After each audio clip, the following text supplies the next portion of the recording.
I left Beirut in 2006, it was not a happy time for me or for Beirut. I mean, I well remember looking out at the airport we flew in on over there, that spit of land, being shelled, bombed, and rocketed. And coming to the realization that, wow, we're not getting out of here. Certainly not the way we came in. Well, it's 2010. I'm back. And this time I hope to get it right. I'm Anthony Bourdain. That's right. I write, I travel, I eat, and I'm hungry for more.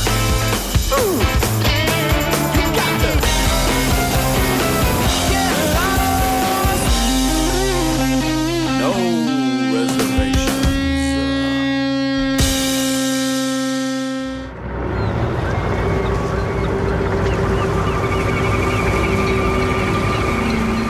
Last time I left Beirut, it was a heartbreak.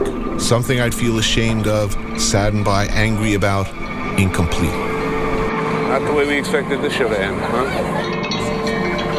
After 2 amazing days of shooting in a city that felt more like Miami Beach than the center of all the things wrong with the world, me and my crew found ourselves in the middle of a war. We spent 8 days watching bombs and rockets fall, holed up in the surreally luxurious confines of Le Royale Hotel. Looking down and around as the city, only recently rebuilt after years of civil war, just freed of its Syrian occupiers, was smashed back years.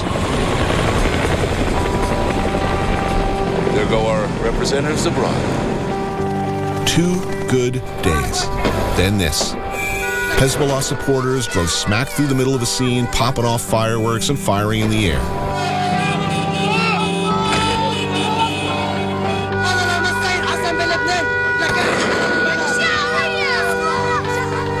They were celebrating the grabbing of 2 Israeli soldiers, and the people with us, no fans of Hezbollah, but Lebanese just the same, shook their heads and told us what would come next. They were right. We went home to our rooms that night to watch the airport we came into rocketed and burned. There was a blockade, roads were being hit, we were stuck. Stuck here. We spent, ludicrously enough, our war mostly by this pool. Me, cameraman Todd Liebler and Jerry Rishis, producers Diane Schutz and Tracy Goodwin. Watching the war. Watching and waiting. Watching as helicopters ferried diplomats and foreign nationals from other countries out to sea and to evacuation points. For this show, for The Return, I tried to get the same crew back together. And we did, except for Tracy, who had bigger things to do. She just delivered her first child, a son. Congratulations, Trace. Well, it looks different because last time we looked out here, there were plumes of smoke coming out over there. And then near the end, we were starting to get them up over the rise there, which was a bad development. Remember, the cell phone signals starting to get like a little weaker and weaker. For me, that was the scariest part. It was if we lose communication with home, you know, then people are going to start bugging out over there. Yeah. Which means I'm going to start bugging out and seeing the bombs go off. Yeah. One of the reasons I'm sentimental about this place is because the day we finally bugged out of here, when we went out on that boat, flew home, we landed, my wife was there, she was then my girlfriend, we went right home and made a baby. That was the day that my daughter was conceived. Was that right? Immediately upon her returning to my apartment. Life. Wow. Is there from Beirut. Listen to that. Yeah. So how's it feel to be back, Jer? It feels a little surreal, as though we're back in these haunted locations. Right. I'm looking forward to doing a no reservation show, a real no, as opposed to the last one, which whatever that was. Yeah. You know, my feeling is, I'm really, really happy to be here. This has been like a big bone in my throat, that I haven't been able to swallow. It's like been unfinished business for me, and it feels really good to be here again, and hopefully we'll get it right this time. Cheers to that. I wanted to get it right. I wanted to make the show we tried to make back in 2006. So here goes. Beirut. Back in the 60s, it was known as the Paris of the Mediterranean. A lot of different groups, languages, interests, religions, sects, organizations, political factions. A lot of problems. But somehow it seemed for a while to be working. It's a big, beautiful city with a lot going on. Two worlds, sleek, flashy, trendy, and consumeristic. Body-worshipping, well-dressed, chic, glittery, and 10 minutes away, poor. Still bomb-damaged. Hezbollah everywhere. Refugee camps. Christians, Jews, Shiite Muslims, Sunni, Druze, Maronites, Gulf state money flowing in, Syrian agents, tourists, models, nightclub promoters, and DJs. Western entrepreneurs. You hear Arabic, English, French, interchangeably, still. For whatever reason, even with all the problems and all the terrible things that have happened here over the years, I step off the plane in Beirut and I feel strangely, inexplicably comfortable, happy, at home. 4 years ago, this is where it started for us. And this is Joe, who was with us right here when it happened.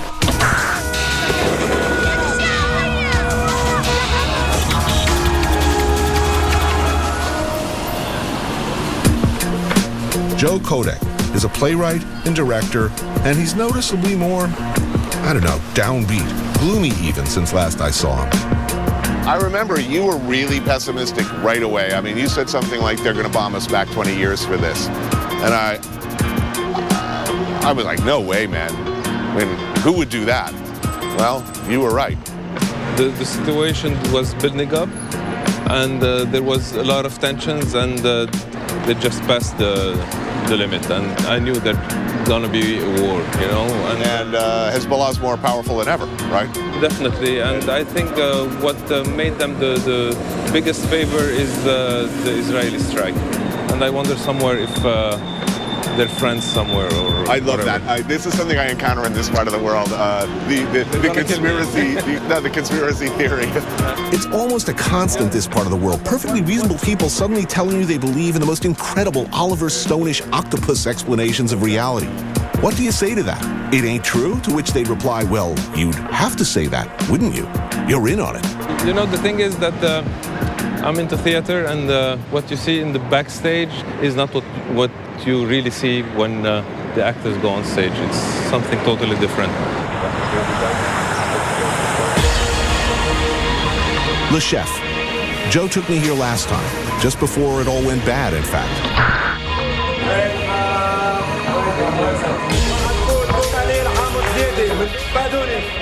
And here we are again. Seems only right that we have a do-over. Pick up where we left off, or slightly before. Welcome back. How are you? Nice to see you again.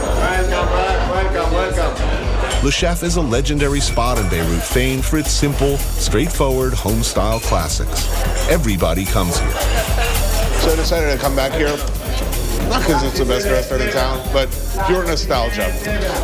You know? It's more like a canteen, but a traditional one, because the food is nice and it looks more like home food. Right. Cheers. Some Iraq, the Pernod-like, Ouzo-like local tip. Good to be back. And let the food begin. Kibbeh, hummus with pine nuts and ground beef, a velvety eggplant dish with tomatoes, chickpeas, and onion, and this kale-like veggie. But it's taken me 4 years to get back here. Good timing or bad timing? What do you think? It's just the timing. Yeah. So did you stay last time? Yeah. You stayed through? Yeah. It was long. It was quite a very long month. You have ups and downs. But Politically better? better? No. Economically, it's quite good. Touristically as well. Well, that's important. You know, if the economy's getting worse and the politics are getting worse, then it's not, I mean, there's no hope. Beirut to me seems to be this sort of magical place of indescribable forces that have somehow managed to hold together. You have within yourselves all of these what would otherwise be, and in most other countries, intractable ethnic and religious conflicts. And yet, somehow, we've got this amazing country. Tony, I think it's this mosaic of people, of cultures. That's the magic of Beirut.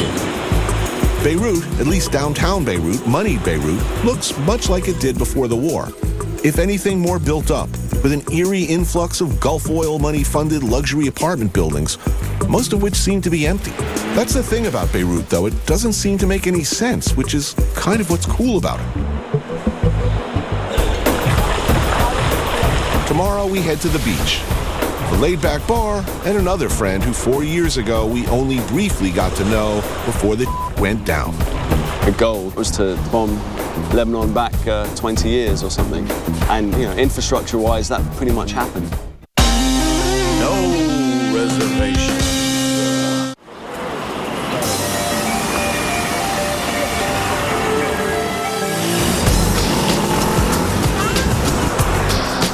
About 45 minutes north of Beirut, up the Lebanese coast, just over a mountain range to some beautiful beaches which stretch the length of the Lebanese coastline. Young Beirutis make this drive almost every weekend in the summer to chill out, catch some waves at places like this, a beach club called Pierre and Friends. Maybe you remember this guy, Ramsey Short. He's a journalist. His dad is British, his mom Lebanese. Last time I saw him was in 2006, sitting across from me at a late-night shawarma joint as overhead the jets were already beginning to come in low, getting ready to unload on the airport. When we left, he stayed. Last we saw you, I think, was the night they started to unload on the airport. Yeah, it was a nerve-wracking time. So, okay, so you stayed. I stayed. It was tough. Why didn't you leave? Weren't your family and friends in England concerned? Yeah, you know, the scale of it happened so quickly, and I looked around and I could see all the people who couldn't leave. Lots of my Lebanese friends had no recourse to get out of here. Once the roads were blocked to Syria, it felt like a betrayal for me to run away, and it was scary, you know, because I remember we were talking about how everything had started happening in Lebanon. You know, I was editing Time Out, bars, people, life, shops, everything was happening. People were talking about it. It had really reached such a great point of recovery, and then this happened. So it's taken a real long time, and now everything's happening again. But you do live with that risk of anything could happen in Lebanon. It's such an enchanted and historically important piece of real estate, and yet, man. Yeah, so much blood has been spilled. Families broken up during the Civil War, and everyone has a story. Anyone you meet will have a story. As the city rebuilt, Ramsey's been keeping tabs on places like this. A green market where there's a newfound enthusiasm for artisanal and organic, and a real effort towards bringing together different regions and beliefs through a shared appreciation for food and cooking. Hello, how are you? Bonjour, comment ça va? Very well. A lot of that stems from this man's efforts, Kamal Bouzawak, who created and runs Souk El Tayeb out of a parking lot in central Beirut. Mona is from a very small village on the Lebanese border on the south. She makes a wonderful bread, and it's wheat that she grows herself. Absolutely love This is it. early 5 a.m. breakfast. It tastes really, really just on the spot, fresh, delicious.